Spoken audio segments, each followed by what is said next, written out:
L'électricité nécessaire pour faire tourner des centres de données, elle va représenter la consommation électrique du Japon en 2030. Et tout ça sans qu'on s'interroge une seule fois sur la finalité. Pourquoi est-ce qu'on a besoin de toute cette puissance de calcul? Qu'est-ce qu'on veut en faire?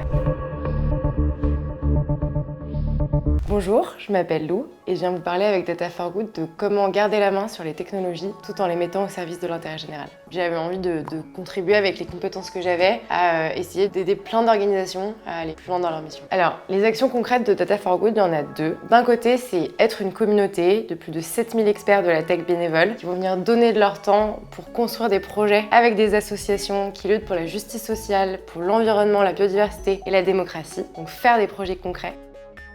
Et de l'autre, lutter contre l'hégémonie de la technologie actuelle. Il y a trois grands types de projets qu'on fait. Le premier, ça va être, on va analyser plein de sources de données différentes et on va trouver un grand chiffre clé qui permet à l'association de porter son plaidoyer. Par exemple, avec Quota Climat, on a développé un outil et on est capable de mesurer la désinformation climatique dans les médias. On peut dire qu'il y a 128 cas de désinformation climatique dans les médias sur 3 mois de temps d'antenne. Le deuxième type de projet qu'on fait, là, ça va être vraiment développer des outils internes à l'association qui vont l'aider à être plus efficace dans son action. Typiquement, l'exemple de Canopé, on va construire une plateforme interne qui va leur permettre de détecter les coupes rases abusives dans la forêt.